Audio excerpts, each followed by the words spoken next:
Salut, bienvenue sur Terra Adventum. Pour faire suite à la vidéo sur Alexandra Davinel et les explorateurs du Tibet, je vous propose de découvrir l'histoire du Tibet. Mais alors, le Tibet, c'est quoi? Géographiquement, le Tibet peut se résumer au haut plateau tibétain, compris entre l'Himalaya au sud, le Karakoram à l'ouest et le massif du Kunlun au nord. Appelé le toit du monde, le plateau tibétain possède une altitude moyenne de 4200 mètres. Pour le gouvernement tibétain en exil, le Tibet regroupe trois régions historiques, l'Utsang, l'Amdo et le Kham, pour une superficie totale de 2,5 millions de km². Pour la Chine, le Tibet c'est la région autonome du Tibet qui correspond à peu près à l'Utsang pour une superficie de 1,2 million de km². Les premiers Tibétains. Les premières traces humaines sur le plateau tibétain remontent à moins 160 000 ans et l'homme de Denisova, une espèce éteinte du genre humain. Le Tibet est connu des cartes occidentales depuis le IIe siècle et même depuis le 1er siècle avant Jésus-Christ pour les Chinois, mais ne se fait réellement connaître qu'au 7e siècle avec l'envoi d'une ambassade tibétaine en Chine. Mythologiquement, le Tibet existe depuis moins 127 avec l'arrivée du premier roi Nyatri Tsempo. Descendu du ciel, il était physiquement différent. Il avait des mains palmées et ses paupières se fermaient par le bas. Les indigènes l'ont accueilli comme un dieu et en ont fait leur roi. Les premiers rois étaient immortels, une corde leur permettait de remonter aux cieux après leur séjour terrestre, et ce jusqu'au roi Dregum Tsempo, et oui, la corde ayant été coupée, il devint mortel. Il s'agit de l'une des multiples légendes sur l'origine du peuple tibétain. L'Empire du Tibet. En 629, différentes tribus et petits royaumes de cette région forment l'Empire du Tibet sous l'égide de Songtsen Gampo. Outre la création de l'Empire du Tibet, Songtsen Gampo est aussi le fondateur de la ville de Lhasa, qui en fait une capitale. Il a aussi lancé la construction du premier bâtiment à l'endroit du futur palais du Potala. Et c'est sous son règne qu'écrit l'écriture tibétaine. Les empereurs de l'Empire du Tibet, la dynastie Yarlung, se disaient les descendants du mythique Nyatri Tsempo. À leur apogée, vers 780, l'Empire du Tibet faisait de l'ombre à la Chine et occupait le plateau tibétain et même au-delà. Le bouddhisme arrive aussi à cette période. Il faut dire que Songtsen Gampo a épousé une princesse bouddhiste chinoise. C'est elle qui aurait introduit donc la religion dans l'Empire. Puis c'est un descendant, Tritsong Detsen, empereur de 755 à 797, qui implanta définitivement le bouddhisme au Tibet, en invitant les penseurs bouddhistes de l'époque et en faisant la religion d'État, mais en optant plus sur le bouddhisme d'Inde plutôt que sur celui de la Chine. Avant le bouddhisme, la religion du Tibet était le Bon. En 822, un traité entre la Chine et le Tibet délimite les frontières et assure les conquêtes tibétaines. Mais avec l'assassinat en 842 du dernier empereur et les querelles de succession, l'empire est disloqué et des petites principautés voient le jour un peu partout. Cette période, du 9e au 11e siècle, est appelée l'ère de la fragmentation. Domination mongole. À partir de 970, la région connaît un renouveau bouddhique, une deuxième diffusion du bouddhisme avec un retour aux sources indiennes. De nombreux monastères ont été érigés un peu partout au 11e et 12e siècle. En 1239, les Mongols de Goda Khan, le petit-fils de Genghis Khan, envahissent le Tibet et s'en emparent totalement en quelques années. En 1271, Kublai Khan, qui a vaincu la Chine des Song et fonde la dynastie Han en Chine, incorpore le Tibet.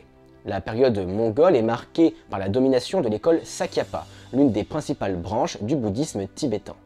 La domination mongole et Sakyapa prend fin en 1358 avec la prise du pouvoir par le clan Lang qui fonda la dynastie des Phagma-Trungpa d'après le nom d'un bouddhiste tibétain. Puis à partir de 1434, c'est les seigneurs de Ripung de l'école religieuse Kagyupa qui dominent le Tibet, avant d'être rapidement en rivalité avec l'école Gelugpa qui en sort victorieuse. Tibet et Dalai Lama.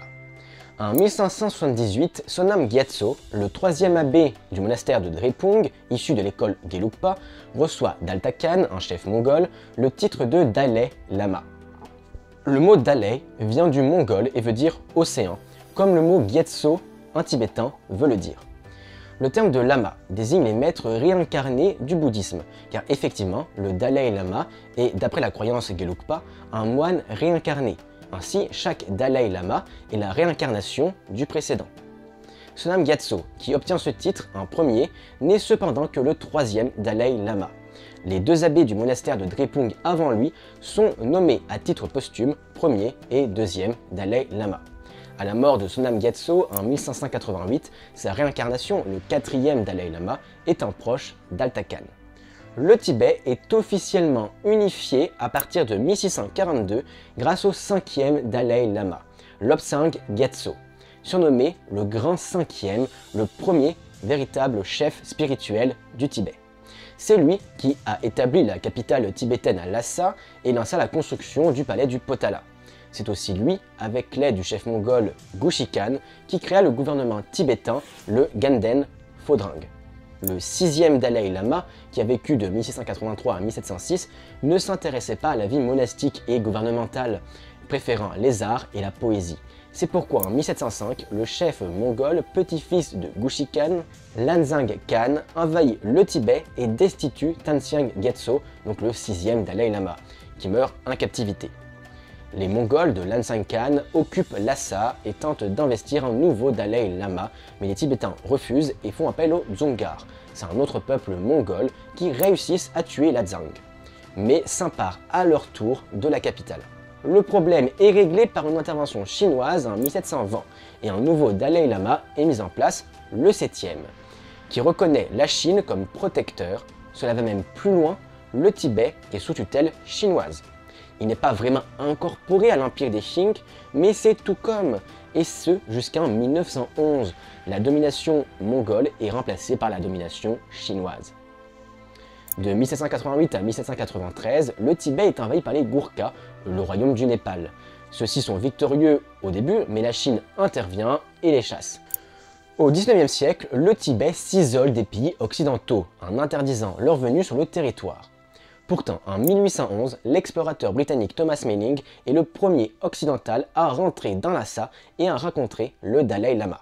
Mais pour plus d'infos sur les explorateurs du Tibet et sur Alexandra David-Néel en particulier, vous pouvez voir ou revoir ces 2 vidéos.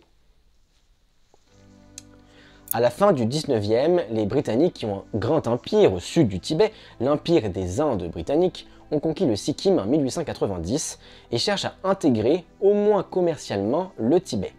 Ceux-ci refusent catégoriquement. Cependant, la Chine, qui a toujours une très grande influence sur le Tibet, accorde plusieurs droits aux Britanniques. Mais rien ne change dans les faits car les Tibétains refusent de reconnaître la validité de ces accords. Las, les Britanniques envahissent le Tibet en 1904 sous les ordres de Francis Youngblood. Le 13e Dalai Lama, Thubten Gyatso, s'exile en Mongolie. Les Britanniques victorieux imposent un traité. 3 agences commerciales sont ouvertes à l'intérieur du pays et de nombreux avantages sont donnés aux Britanniques. En 1906, un traité est signé entre Britanniques et Chinois afin de réaffirmer l'autorité de la Chine sur le Tibet. Les Britanniques n'ont pas le droit d'intégrer le Tibet dans leur empire, mais ont le monopole commercial occidental. En 1910, le Dalai Lama, à peine revenu, la Chine l'accuse d'avoir bafoué un accord et occupe Lhasa. Le Dalai Lama refuit et s'exile cette fois en Inde. Indépendance du Tibet. Mais en 1911, l'Empire de Chine s'effondre et la République de Chine est proclamée. Le Tibet en profite pour expulser les Chinois et déclarer leur indépendance en 1912. Le nouveau pays adopte un drapeau, une monnaie, cependant même si le Tibet est de facto indépendant, il n'est pas reconnu internationalement et la Chine le revendique toujours. En 1933, le 13e Dalai Lama, Thubten Gyatso, meurt. Né en 1935, le 14e Dalai Lama, Tenzin Gyatso, est le Dalai Lama actuel. Redomination chinoise. En 1950, juste après que la Chine est devenue la République populaire de Chine sous la direction des communistes de Mao Tse-tung, le Tibet est envahi par les troupes chinoises. Le Dalai Lama fuit, le Tibet tombe facilement. En 1951, l'accord en 17 points est signé. Le Tibet est rattaché à la Chine en échange d'une certaine autonomie interne et du respect de la stature du Dalai Lama ainsi que des traditions tibétaines. Mais pendant tout l'ère Mao, la culture tibétaine s'effondre, la Chine voulant imposer leur culture. En 1959, le peuple se soulève, mais les révoltes sont vite réprimées. De nombreux Tibétains, dont le Dalai Lama, fuient. Celui-ci formera un gouvernement en exil en Inde. En 1965 est créée la région autonome du Tibet, région chinoise, avec Lhasa comme capitale. En 1966, la révolution culturelle est lancée en Chine. Au Tibet, plusieurs édifices religieux et civils sont détruits et de nombreux Tibétains sont emprisonnés pour être rééduqués. À la suite de la mort de Mao, Deng Xiaoping, le nouveau dirigeant, annonce une politique de libéralisation en 1978. De nombreux monastères sont reconstruits, les prisonniers tibétains sont libérés, ce qui permet à la culture tibétaine de renaître, en quelque sorte, car ça n'empêche pas la mainmise du gouvernement chinois sur le Tibet et de nombreuses révoltes du peuple tibétain sont souvent sévèrement réprimées. Actuellement, le Dalai Lama et son gouvernement sont toujours en exil, n'ayant toujours pas obtenu leurs revendications nécessaires pour revenir au Tibet. Merci pour le visionnage de cette vidéo, n'oublie pas de l'aimer, de la partager et surtout abonne-toi. À la prochaine sur Terra Adventure.